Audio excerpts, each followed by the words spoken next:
Welcome to Pod Save America. I'm Jon Favreau. I'm Dan Pfeiffer. Quick housekeeping note. We have a brand new episode of Campaign Experts React. Dan, tell us who was on this week. I talked to Alex O'Keefe, who's the creative director at the Sunrise Movement and the person behind the viral sensation, the Green New Deal Maker ad about Ed Markey. As I said in that episode, in the short and storied history of this YouTube series, no ad has ever been as requested as that one. So instead of just talking about the ad, we had the guy who actually made the ad on. Alex is an incredibly smart, incredibly talented ad maker who really will make you feel more optimistic about the future of democratic politics, knowing there are people like Alex in there. It's a fascinating conversation. I even was forced to nerd out on video and film techniques because Elijah made me, but it's a lot of fun. And I think it might be my favorite episode we have done. Alex is great. I have a little beef with Elijah that he thought that one scene was supposed to be a take on the new Pope when it was obviously supposed to reference The Departed because it's a fucking Boston ad, man. It is pretty great in there that Elijah out-nerded himself with that one, but one of the great anecdotes from that interview that Alex told me is that they watched The Departed with Ed Markey before making that ad to get him an appropriately Boston mentality. Wow, that is great. That is so funny.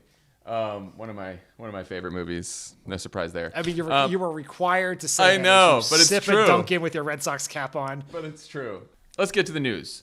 So last week, Republicans packaged a bunch of lies, racial grievances, and Hatch Act violations into a carefully scripted convention that ended with their nominee reading a teleprompter speech with almost no ad-libs. This week, Donald Trump compared a police officer killing unarmed black men to missing a putt, repeatedly denied that he suffered a series of mini-strokes, even though no one said he had, urged his supporters to commit voter fraud by casting their ballot twice, and sat down with Laura Ingraham for an interview on Fox where he said this. And Biden is, I don't even like to mention Biden because he's not controlling anything. Who do you think is pulling Biden's strings? Is it former Obama people officials? That you've never heard of. People that are in the dark shadows, people that... What does that mean? That sounds like conspiracy theory, dark shadows. No, people that you haven't heard of. They're people that are on the streets. They're people that are controlling the streets. We had somebody get on a plane from a certain city this weekend, and in the plane, it was almost completely loaded with thugs wearing these dark uniforms, black uniforms with gear and this and that. They're on a plane. Where's this? I'll tell you sometime, but it's under investigation right now. But they came from a certain city, and this person was coming to the Republican National Convention. And there were like 7 people on the plane like this person, and then a lot of people were on the plane to do big damage. They were coming for planning for Washington. Yeah, this is all happening. So Trump made this story his campaign message the next day as well when he said this to reporters. A person was on a plane, said that there were about 6 people like that person, more or less. And what happened is the entire plane filled up with the looters, the anarchists, the rioters, people that obviously were looking for trouble. And the person felt very uncomfortable on the plane. This would be a person you know, so I will see whether or not I can get that person. I'll let them know, and I'll see whether or not I can get that person to speak to you. But this was a first-hand account of a plane going from Washington to wherever, and I'll see if I can get that information for you. Maybe they'll speak to you, maybe they won't. All right, so I want to talk about all the crazy shit he's done over the last few days, but I do want to start with what our good friend Cody Keenan is calling Air-tifa. What was he trying to do here? Where did this come from? What is going on? Well, it does actually have, I mean, like all Trump things, it is a crazy thing that some crazy person told him that he took completely and totally seriously. This has been a conspiracy theory that has been going around primarily on Facebook for a long time, so much so that some local police officials have actually been forced to put out statements to say it's not true. Devin Nunes, who is a canary in the coal mine of crazy, talked about this on a radio interview last week, I think. And so it's just like what the first, last thing in the ear is first thing out of the mouth. And so Trump kept pushing this, and you can feel him doubling down on all of his, I might be caught lying crutches, saying he is under investigation is directly related to his I'm under audit, which is why I can't release my taxes crutch. Then the other one that he likes to do is someone famous told me this, but I can't violate their confidence because, as you know, what plane you fly on is very private. Remember his friend in Paris who told him about the no-go zones, I think, was a classic one of a few years ago. That was a classic of the genre. I just think it's like, first of all, any guesses on who the prominent person is? Originally, I've just presumed it was Rudy Giuliani, who is usually the person who tells him insane things. It is sad that it's just, one of those things that he probably found on Facebook, which means that the president and 40% of the public believe this story. Yeah, that's right. That was my darker thought about the whole thing. But it's very indicative of why he continues to blow opportunities to drive a message, which is an understatement. Because Laura Ingraham, even at the beginning there, tries to throw him a lifeline, which she does through the whole interview. You should watch it. It's like embarrassing for her. But she continues to try to throw him these lifelines. Like, so who's pulling Biden's strings? Former Obama officials, right? Like, maybe, bunch of liberals, bunch of leftists trying to control Biden, pulling him to the left. He's going to have more liberal policies than you want, right? A potential message that may be effective. No, decides to avoid all of that and just go right to people in the dark shadows dressed in black who jumped on a fucking plane. Those are the people controlling Joe Biden. It's unbelievable. I mean, do you think this is like, to me, this is starting to seem like the caravan of 2020. Not just the plane thing, but the general, there's Antifa in the streets and your city and all that bullshit. Yeah, I think that's right. I think the other thing just about Laura Ingraham I think is so notable, it's not like she's trying to give him a different message. She's trying to bring him back to his own message, the message in his ads and his convention speech. She's like, no, that is not where I'm going. I'm going right to my Facebook conspiracies, which I think, and this was noted in a piece in Vox, is the dark, shadowy people pulling the strings, the financiers, is all a piece of QAnon, right? It is this idea that there is this global cabal of elites that are in charge of Biden and everything else. And so, like, there's allusions to that.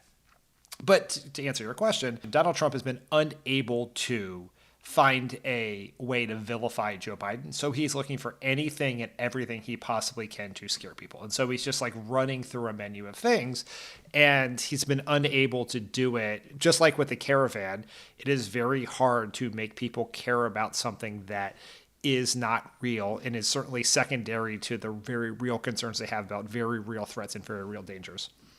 And you can see in some of the polling, which we're going to talk about later, that some of this works on the margins in that in one poll, people were saying that they do believe there's been an increase in crime in some cities, but not where they live, not in their own city, right? So by like creating this sort of imaginary threat, as he did with the caravan, as he's now doing with Antifa, he is able to get his base and some people to think that somewhere in the country there may be a problem. But his challenge is that most people's reality is not that they live in a crime-ridden place. It is that they are living in the middle of a pandemic where they probably can't leave their house that much, and the economy is in really bad shape. That's the reality that most people are facing. I also just want to play. This was not a clip of something that happened this week, but someone recirculated it. It was from a meeting that he had with police officers in July, and it's just one of my favorite clips of all time for Trump. And then they have cans of soup, and they throw the cans of soup. That's better than a brick because you can't throw a brick, it's too heavy. But a can of soup, you can really put some power into that, right? Yes, sir. And then when they get caught, they say, no, this is soup for my family. They're so innocent. This is soup for my family.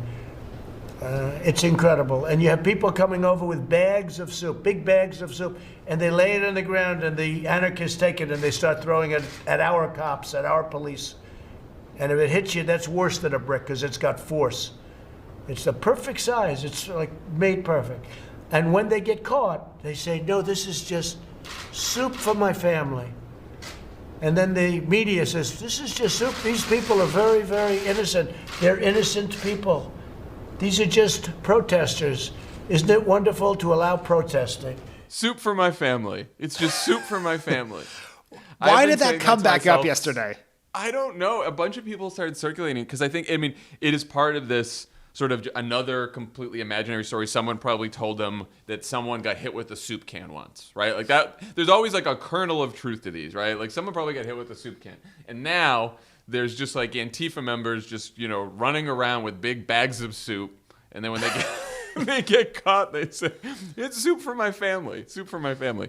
On a more serious note, Trump also signed a memo yesterday saying that he'll be restricting federal money from cities that he's calling anarchist jurisdictions, otherwise known as Seattle, Portland, New York City, Washington, D.C., and basically, according to the memo, whatever other cities Bill Barr chooses. A former federal budget official told the Washington Post that the memo is nothing more than a campaign document that courts would almost certainly strike down.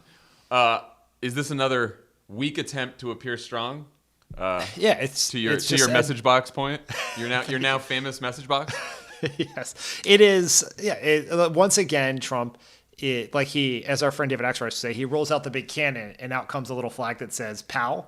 Yeah, because he's done this 1,000 times now. He says, "I'm going to cut off funding for sanctuary cities. I'm going to cut off firefighting funding for California and everything else," and he never does it. Because one, he is a weak coward afraid of confrontation, and two, he almost never has the legal authority to actually do it. And so people hand him a memo. He signs it with great fanfare. Some of the press cover it, but I think that most of the press is pretty skeptical of these things now. And then nothing happens afterwards. But when you make a declaration and then you don't follow up on it, you are proving your weakness to voters. And look, and I understand some of these threats he makes are legitimately scary if he could carry them out. We went through this with his threat to end birthright citizenship before the midterms in 2018. And it was fairly obvious at first that it was completely unconstitutional. He couldn't do that. It was against the law, that kind of stuff. But people are rightly afraid because he has stacked the courts. He has a Supreme Court that's favorable to him, right? But there are some things that he tries to do that are just obviously a court will still strike it down, even a pretty friendly court. And some of it this is one of those things that just appears to be some kind of a campaign document. Everyone sort of laughed at it. Like, well, could he find some right-wing judge to uphold it? Maybe, but does it get through all of the courts? Probably not. And do they even actually do it? Right, that's the question. Right. That's the other thing. Sometimes the threat comes, the memo comes, and then there's just no follow-up because all they want is the news cycle for that day. So we should also talk about the mini strokes. New York Times reporter Michael Schmidt has a new book where he writes that when Trump took an unannounced visit to Walter Reed in 2019, Mike Pence was told, quote, to be on standby to take over the powers of the presidency temporarily if Trump had to undergo a procedure that would have required him to be anesthetized. The president responded by tweeting, quote, it never ends. Now they're trying to say that your favorite president, me, went to Walter Reed Medical Center having suffered a series of mini strokes. Never happened to this candidate. Fake news.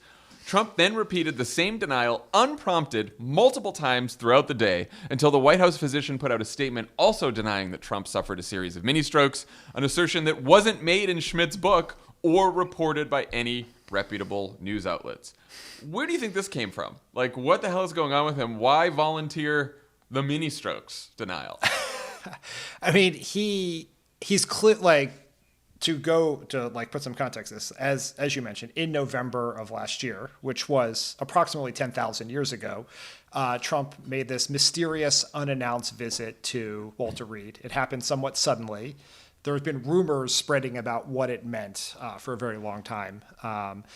And that's a pretty significant thing for the president to seek medical treatment outside of his normal physical, outside of the White House, because you can do almost everything short of surgery and I think like x-rays at the White House because there was a full medical operation there. And so if you have to go to Walter Reed, it suggests something potentially serious.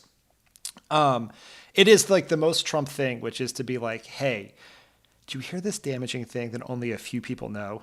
I am going to deny it from the rooftops to ensure that everyone knows in the most offensive, definitely doth protest too much sort of way to make sure that everyone possibly knows it. And it, Mike Schmidt's a very good reporter, and the idea that Pence would have been instructed to be prepared to take command of the government, which would be alarming for many, many things, including the impending release of the live-action Mulan movie, is like a very real thing. But it's, once again, like everything else here, it's Trump heading to what was supposed to be a very important day for his campaign, just stomping all over his own message out of moronic defensiveness. Yeah, I mean, to say the least. And not to keep going here, but I think it's also important to note that the president may have committed a felony yesterday when he encouraged his supporters to break the law by voting twice. After we got past mini strokes and Air-tifa, we got this from North Carolina. Here's a clip. 600,000 people could vote by absentee in this state. Are you confident in that system? Well, they'll go out and they'll vote, and they're going to have to go and check their vote by going to the poll and voting that way, because if it tabulates, then they won't be able to do that. So let them send it in and let them go vote. And if their system's as good as they say it is, then obviously they won't be able to vote. If it isn't tabulated, they'll be able to vote. So that's the way it is. And that's what they should do. I don't like the idea of these unsolicited votes. I never did. It leads to a lot of problems. They've got 11 problems already on very small contests, so I'm not happy about it. At the same time, we're in court on a lot of it. We're going to see if it can be stopped. But send in your ballots, send them in strong, whether it's solicited or unsolicited. The absentees are fine. We have to work to get them. It means something. And you send them in, but you go to vote. And if they haven't counted it, you can vote. You see, he wants people to attempt voter fraud in order to prove that voter fraud can happen. Doesn't that make sense to you? I mean, just to step back for a second, his message of the entire week and for the bulk of this campaign is law and order. And so for Law and Order Week, his first move was to encourage people to commit crimes. It's like, what are we doing here? Like, the North Carolina Elections Board had to put out a statement today telling people not to listen to their president, who just encouraged them to commit crime. I mean, so it's all of this is like very chaotic and horrific, but from a purely political standpoint, I do have to say that the unhinged meltdown all week was far more damaging to him, I think, than what came out of the Republican convention. Like, isn't this Trump's single biggest weakness in this campaign? He needs the race to be about Joe Biden, but he is incapable of making anything about something other than himself. Yeah, that's right. And I will say that, not to divulge private communications between us, but the week of the convention, you were deeply concerned about Trump's lack of tweeting. Yes, I was. No, I'll say that. I thought I started the convention week feeling good because, remember, on Monday, he decided to drop in after he got officially nominated unannounced and give like a 50-minute rambling speech. And I thought, whatever they have planned, we're going to get this all week. Random Trump appearances where he gives crazy speeches, he's going to tweet crazy shit. And after Monday, he didn't. He gave them 4 days, basically, of scripted convention messaging. He stayed on the prompter, gave this very boring, low-energy speech, but it was on their message, barely ad-libbed. And to the extent that they had any success out of their convention at all, it's because it wasn't actually focused that much on Trump. They were able to focus, basically their message was, Democrats and Joe Biden are horrible, and here's why. And you're not that racist if you support Donald Trump because there are other Americans of color who are supporting him. That was basically the message. There wasn't much humanizing of Donald Trump in that convention. There wasn't much about Donald Trump in that convention. And so, yeah, I was very concerned about that. But then I did think to myself, like, 24 hours after this thing's over, he's coming back. Yeah, you were gleefully texting as soon as those tweets started firing off Saturday morning. I mean, it is interesting, and it wasn't like we talked a lot about how scripted the convention was and how scripted Trump was when we talked about the convention last week. But what I think is more apparent now in hindsight is, and this is like ironic to say the least, but even though Trump made an appearance in some way, shape, or form Monday, Tuesday, Wednesday, that 4 days of the convention was the least we've actually seen Trump in 6 years. Right? He wasn't tweeting. Right. He wasn't doing interviews. He was participating. His speech was relatively scripted for Trump. He was, to the extent we saw him, it was in these pretty low energy, definitely illegal interactions at a naturalization ceremony or pardons. Yeah. But he wasn't being crazy Trump, and he wasn't sort of dictating the news cycle in the way he normally does. This is the inverse of what has benefited Trump throughout his time in politics, which is, we get frustrated about this all the time, which is at the exact moment when we were about to be able to convince the public to care about a crime or a controversy or a policy, something more outrageous happens and knocks it out of the news cycle. And so we're just on this constant conveyor belt of crazy. But that is also what is preventing him from driving a message about Joe Biden, because every time he could possibly make any progress, he gets in his own way and brings the focus back to himself. And so the thing that has preserved him to whatever extent he's been preserved for the last many years is now his undoing when it comes to this campaign. We'll talk about all the polling in a second. I'm sure there are many Republican consultants, some of them who work for the Trump campaign, many of them, who could make a more effective argument against Joe Biden, even on issues of crime and policing and looting, than Trump is doing right now. I could make a better case. Don't do that. I'm not going to say it here. I've thought about it in my mind, but I'm not going to say it here. But most people who work in politics could make a more effective case. Trump is incapable of doing so because he has no discipline. And it sort of reminded me of at the beginning of the pandemic, when we got a whole round of new tone stories, because Trump at the very beginning of the pandemic seemed a little more serious. He seemed a touch more disciplined. I'm not talking for long. I'm talking like the first week maybe. And he did those press conferences, and that's when the press conferences were like very heavy on Fauci and Birx and a lot of the experts, and Trump sort of stayed back. And it lasted like a week, right, before he was like telling everyone to go inject bleach and all that good stuff. But that, and his poll numbers, there was a rally around the president effect. His poll numbers improved. And then once again, he ruined it because he can't make anything about something other than himself. It had to be about Trump and his ratings and his successes, imaginary, and all that kind of stuff. Like, it's just, and I think that's going to be a problem for him in these last 2 months, is he really needs to make the race about Joe Biden, but can't seem to do it. So let's talk about how Joe Biden is responding. A week after George Packer and a number of anxious Democrats urged Biden to go to Kenosha in order to avoid more political damage, he's there today on the heels of a new Fox News poll that shows him leading Donald Trump in the state of Wisconsin by 50 to 42%, and preferred on the issue of criminal justice and policing by 47 to 42%. This was just one poll of about 1 million on Wednesday that show Biden maintaining his lead over Trump. The 538 average has him up 7.3% as of this recording, which is just about 1% lower than at the start of both conventions. In addition to Fox polls in Arizona that had Biden up 9 and North Carolina that had him up 10, there was a Monmouth poll of Pennsylvania that had Biden's 13-point lead in July shrink to a 4-point lead now. So that was the one sort of tighter poll from yesterday's batch. So everyone's been a little anxious since the convention, including the two of us.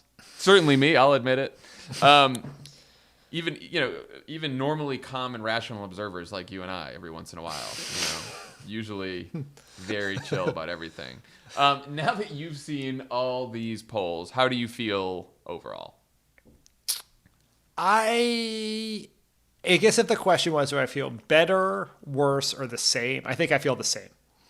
Yeah. Which is, Biden is in a good position, but we have a long way to go, and he is playing in a very tilted playing field because the Electoral College spots Trump 4 to 5 points. And so, I think you should, as Democrats, we should feel good that there are some big moments in the last month that Biden had to get over, right? Announcing your VP successfully, that's an important decision. That's one of the 5 moments that matter. He did that well. I think the Democratic convention did well. The Republican convention was an opportunity for Trump to potentially have some impact on the race, and that that did not happen. So, we've passed some key moments, and every time you pass a key moment and Biden is still leading, I think that is good.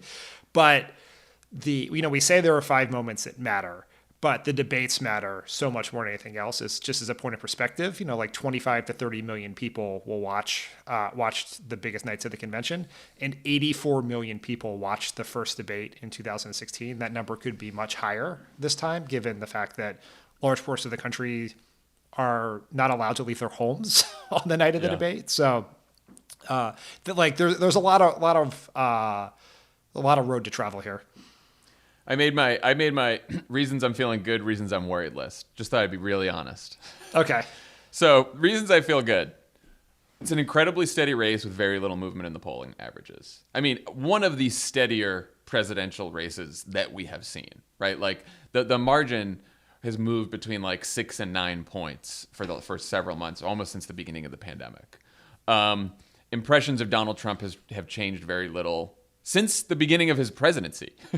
And now he is an unpopular incumbent president with a disapproval rating over 50% with 2 months to go. Not a great place for an incumbent president to be in at all. Months of trying to define Joe Biden have not worked yet. Joe Biden's net approval is about even, which means he is way better liked than Hillary Clinton ever was in 2016. That's just according to every single poll. And he's also seen as trustworthy and honest. She was not throughout the 2016 race. Not saying whose fault that was. That's just the impressions that existed in that race. He's hovering around 50% with fewer undecided and third-party voters, which is ultimately what sank Hillary. A lot of undecideds in that race right up until the end. A lot of third-party voters. And then he has clear leads in 5 out of 6 battleground states that Trump won and one that he won. And he's maintained a bigger lead among college-educated white voters, seniors, independents, and suburban voters than Hillary. That's all in the good column. Now, you and I were talking about this. I think the worry for me comes in a lot, and you've been talking about this from the beginning, these battleground states.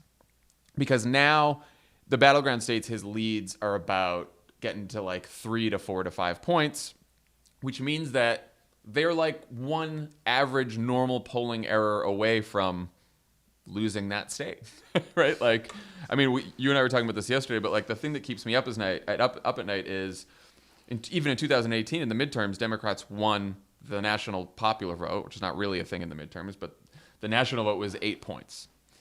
And that translated into some swing states into enough for Democrats to win by a couple points. Arizona would be one of them. But, Tony Evers won the Wisconsin governor's race by 1 point against Scott Walker, even though the national vote was 8 points for Democrats. And Andrew Gillum and Bill Nelson, 2 very different candidates in Florida, lost by just under a point, even though Democrats won by 8 points nationally.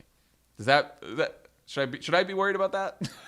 Look, I should be worried about everything, but yeah, worry about everything. And like, Biden is in a very, very good place. He's probably in a better place than we thought he would be on a whole host of ways in which you would look at the campaign, right? So we should feel good about that, but we should worry about everything. Like, I don't want to scare the shit out of people. Like that is not what I want to do, but like, we should all be worried, and we should like embrace that fear and channel it into action, right? Becoming a poll worker, Vote Save America, Upstate, all of those things is like, I want to be careful. Like, you look at the polls, that Pennsylvania poll came out, which had it narrowed to 4, and we're like, oh shit, here it comes. Like this, and then all these other polls come out and make you feel better. Like, you don't worry about feeling better right now. Right? Worry about feeling better when Donald Trump has lost, right? Like that, like, I don't want to unskew any polls. I don't want to tell anyone not to wet the bed. I don't want to tell anyone don't worry. I don't want to give you, like, I think we're trying very hard to present an accurate picture of the race. So we're not like trying to make people more scared than they should be, or give people an incorrect impression of what's happening. I'm sure people ask, like, why are you talking about the polls at all, right? Like, we talk about the polls not because they should be a barometer necessarily for whether you should feel good or bad, though they are a decently accurate snapshot of the race at the moment, right? We should not think about them as predictive, but they tell you where the race is now. And I think they can give you guidance about what voters are important to talk to, what messages work, the issue environment. Like, I think there's a lot we can learn from hearing from people in polls and focus groups. I always have. And I do think, like, for example, the tightening in the race, even though it's basically been a point, not much at all, has come from non-college educated white voters coming back to Trump just a little bit. Now, it's not enough to really narrow the race significantly, but we know that, one, they are overrepresented in Michigan, Minnesota, Wisconsin, and Pennsylvania, and two, Biden can't afford too much erosion. He certainly can't afford to be as low as Hillary was with those, or lower than Hillary was with that cohort of voters. And so, like, non-college educated white voters are something to think about in the last couple months. The other thing to think about is he is running behind Hillary slightly among black voters, according to the polls, and a little bit more among Latino voters. And that's not turnout in these polls, that's margin. That means slightly more black voters in the polls say they're voting for Donald Trump than they did in 2016, and more Latino voters are saying that as well. And so as the Biden campaign thinks about the next couple months, as we all are talking to voters and trying to get out the vote, those are two groups of voters that we should be thinking about, both non-college whites and black and Latino voters. Does that seem right to you? Yeah, that's exactly right. Like, there is something that makes me very nervous about the fact that right now Biden's victory depends on voters who are not traditional Democrats, because he's overperforming with independents and Republicans and underperforming with traditional Democratic base voters. And so, like, that's concerning, because the voters who would be first to leave would be the ones who have a longer history of voting for Republicans in their life. But the other thing I think is just sort of interesting in these polls, which I think is a positive actually, which is one of the big problems we had in 2016 was complacency. Most voters in both parties thought Hillary Clinton was going to win. And I think that actually had some impact in the result, because it caused some people to stay home, because why would you go if you were sure Hillary was going to win? And it gave some other people who didn't love Hillary but did not like Trump a permission structure to vote for Gary Johnson, right? Who was not a compelling individual who should have gotten 100,000 votes in swing states. It's just that people wanted to not vote for Trump, but it was like people felt like they could give a protest vote. But now people in most polling overwhelmingly think Trump is still going to win. And I think that's positive, and I don't want to do anything to change that, because I think we should be worried up until the moment we don't have to be worried anymore. Yeah, and look, the other thing, people, that should get you working and participating in this election is that as much as demographics and demographic groups can tell us about who has what support and where the election's going to go, demographics aren't destiny. I just mentioned how Tony Evers won by a point in Wisconsin in 2018.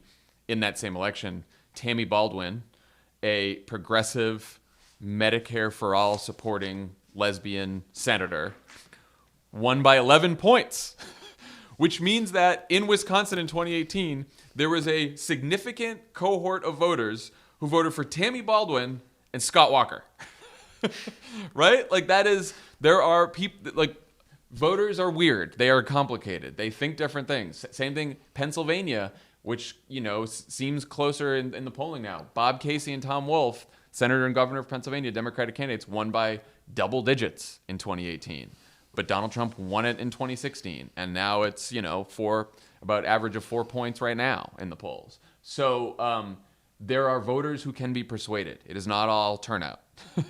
And it's important to realize that, people have complicated views on politics, and you can be a Baldwin Walker voter, which is fucking nuts, but it happens. And so it is very important to work to persuade every single voter that you can, because so many of these states are up for grabs. So you mentioned the debates. We have moderators now. They were announced yesterday. Chris Wallace on September 29th. Susan Page from USA Today does the VP debate on October 7th. Steve Scully from C-SPAN does the October 15th debate. And NBC's Kristen Welker moderates the final debate on October 22nd. And then Election Day is November 3rd. What do you think of the moderators, and how important are these debates in comparison with all the other big moments? Obviously, like, so many more people watch them, as you mentioned. Like, in a race like this, how much can they shift the race, do you think? I mean, the moderators seem good. You know, it's very hard being a good reporter or a good anchor, even a very good interviewer does not necessarily mean you're going to be a very good debate moderator. Right? Like they're very, very different skills. And so these are all people who are good at various different parts of their jobs. Like Chris Wallace obviously is someone who has proven himself to be a very aggressive interviewer with Trump and with others. Kristen Welker is someone we know quite well from the White House, where she covered President Obama. You know, is a very, very good reporter. Steve Scully has been working at C-SPAN for a very long time. Susan Page has covered politics with as much sophistication and savvy as anyone. So there's reason to believe they'll be good, but we've seen good reporters be terrible debate moderators and vice versa. So it will be interesting to see. And the question will ultimately be, are they willing to challenge the candidates when they make factual misstatements, which is something that does not happen often enough in debates. In fact, you can almost count it on one finger. Benghazi, Candy Crowley, Candy Crowley, 2012 is yeah, right. the only time that happened in history. I mean, but the debates are incredibly important, right? Like we just went through this whole polling thing with a national polling average of, would you say it was 7.3? 7.3, yeah. 7.3. Well, 7.3 polling is 3 points away from a time when we should be very worried that Joe Biden will win the popular vote but lose the Electoral College. So it's like these things can move pretty quickly. And the conventions usually are almost entirely watched by partisans who are watching either in admiration or hatred. And the debates are watched by a lot of people who have not yet decided who to vote. Like 84 million people is half the overall electorate of 2016. And so it's a lot of people. And look, there are not as many undecideds this time as there were in 2016, but that's like the whole race. So, and like you said, if they haven't been tuning in, undecideds tune in late. Like you said, they don't watch conventions, they don't watch a lot of ads, they don't pay a lot of attention to the news. But if they are tuning into these debates, it may be their sort of the one thing that helps them decide in those final weeks. So they are pretty important. One problem Joe Biden does not have is money. On Wednesday, his campaign announced that Biden and the DNC raised $364.5 million just in August, the most raised by a presidential candidate in a single month ever. Why do you think Biden raised this much? How surprised were you by that number? I was blown away. I think it's primarily because we are two-time co-hosts of Joe Biden fundraisers. I thought you were going to say it's because Crooked Media and Swing Left joined together to give $1 million. $1 million of that was our Unify or Die fund right there. So yeah, I mean, think the difference between that $1 million is what put him over the top. So yes, that's what I'm saying. Yeah, exactly. No, I mean, do you think do you think it's a measure of enthusiasm? Oh, for sure. I mean, it's a different measure of enthusiasm than volunteer numbers, crowds. These are all relative measures, but it is more than twice what Hillary Clinton raised in the same period in 2016. It is a giant deal. And it's just, if you go back to like 4 months, we were deeply concerned that Trump would be outspending Biden 5-1 down the stretch. I was involved with a bunch of different calls with a bunch of different people on the outside trying to figure out what you could do to help narrow that gap organically. Like, what could we do to try to get people involved to make up, in terms of social media or content creation or whatever, that would try to narrow the gap that Biden was going to face. And now he is currently scheduled to outspend Trump combined television and digital by $15 million between now and Election Day. And that is a huge deal. Yeah, I mean, they're up in Minnesota earlier than they thought they would be, in Georgia and Texas. So they're playing both some defense, but a lot of offense.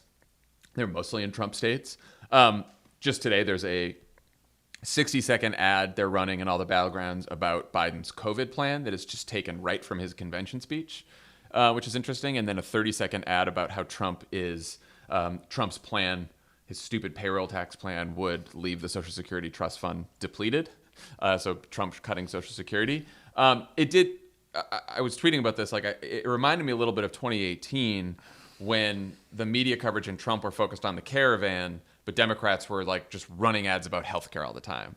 And I do wonder if in these final 2 months, you'll start seeing a lot more Biden ads about policy issues, about his economic plan, about his healthcare plan, hitting Trump on healthcare and the economy, because they're probably seeing in polls what we've seen in public polls and in private polling, which is, Trump is still sort of, he's still even or slightly ahead of Biden on who can best handle the economy. And that's sort of like the last, his last defense. and if Biden whittles away at that, then he probably wins this thing. You know how good I feel when people do the things that I think they should do. So I feel great about this.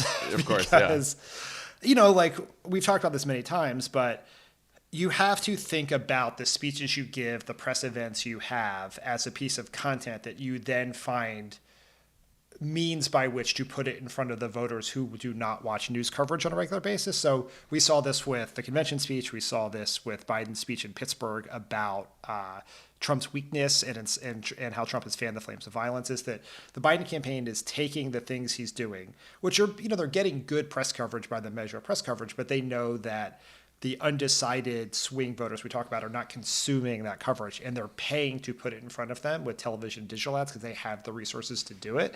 And I think it's very good. The thing that is interesting about your healthcare caravan parallel is the challenge for House Democrats in 2018 was all of the news coverage was on the caravan and whatever insane shit Trump was doing.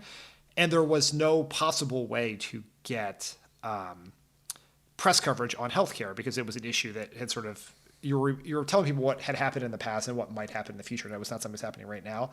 The combination of Biden's paid advertising on COVID and the 24/7 news coverage about COVID together is a very dominating thing. And it allows him to flood the zone and make sure the focus stays on the most important issue to the American people.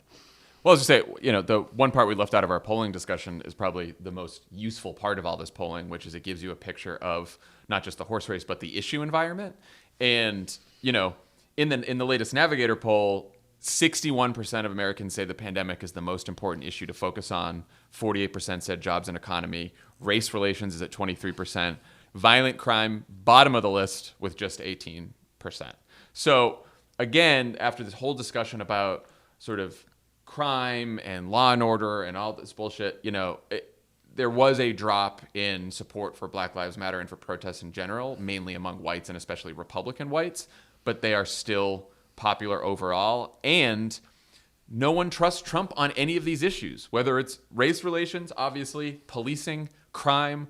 Like, Joe Biden is still leading on this. YouGov asked the question, do you think violence at these protests will get worse or better if each candidate wins? 56% of Americans say violence happening at protests will get worse if Trump wins, including 54% of independents. And only 23% say that about Biden at the Quinnipiac poll. 50% of people say Trump makes them feel less safe, only 35% safer. 42% say Biden makes them feel more safe, 40% less safe. So it does seem like the Trump campaign and many pundits in the media have sort of misjudged the effect of these protests on this specific presidential race between these two specific men. Well, I mean, it is the fatal flaw of a strategy that relies on convincing Americans they won't be safe in Joe Biden's America when 1,000 Americans are dying every single day in Donald Trump's America. And I thought NBC News in their first read newsletter put it right as they went through some of these polling results, which is law and order is a better issue for Trump than COVID, but it's also not a winning issue. Right. Yeah, that's true. And that's his problem. And it also a relentless focus on those issues when people still care so much and are so concerned about COVID is ultimately going to cost you. And again, it's not like Trump's message on crime is an effective, subtle, powerful message. It is fucking Air-tifa, Yeah.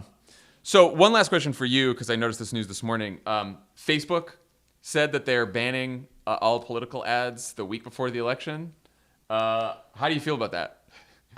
I have heard from some people who work in the digital advertising space for political organizations who are deeply concerned about this. My understanding is it's just new ads, and I think the goal is to ensure that these false or dangerous ads don't go up be for long periods of time right before the election, because as you know, Facebook's official policy is to let bad stuff go up, be yelled at about it for a long time, deny it's bad, and then eventually, after it doesn't matter anymore, take it down. And so you need more than 7 days to do that process. Yeah. I think that there's what none of this gets at is just a gigantic problem is that Facebook's bigger challenge for American democracy has nothing to do with paid advertising. Like, should they be fact-checking ads? Yes. The problem is that Facebook's algorithm is perverting American politics by promoting dangerous, inflammatory content. Just get on Kevin Roos's Twitter account, Facebook top 10, where he goes through the top 10 most engaged pages every day. And so I think that this could ultimately, as I understand it, Facebook's decision could be problematic in a lot of ways because it's something that is happening in a vacuum without addressing the larger problem. And it's actually tying the hands of Democrats more than it is preventing the same right-wing pages and organizations that have been engaged in misinformation on the platform for years now. Yeah, and it probably means that all of us need to do more to share positive content or negative content about Trump on Facebook, because if we can't do paid advertising in that last week, we still have to combat the misinformation that's coming from right-wing media figures and media groups that will be all over Facebook if it's not paid advertising. Yeah, there are people who are much smarter about this than me, but my recommendation would be 2 things. One is over-index on positive Biden content, right? Yeah. There's enough negative Trump content out there. The second thing is, what is really valuable is information on registration deadlines, vote by mail deadlines, all of those things to get that information out there. Ensure people see that in all of your platforms, right? Not just Facebook, Twitter, text your friends. VoteSaveAmerica.com. Go there. That's where one-stop shop for you guys. Check out this week's Pod Save the World with Tommy on vacation. Ben is joined by Karen Attiah of the Washington Post to talk about her former colleague, the late Jamal Khashoggi, Jared Kushner's coddling of dictators, and the global legacy of actor Chadwick Boseman. Also, thank you to the more than 21,000 of you who have signed up to be poll workers this week. You absolutely crushed our goal in the first day. It was 10,000. You blew right by it. Because you did, more polling places will be open, which means more people will have the chance to vote. And if you still want to sign up to be a poll worker, you can. We encourage you to. Go to votesaveamerica.com/everylastvote.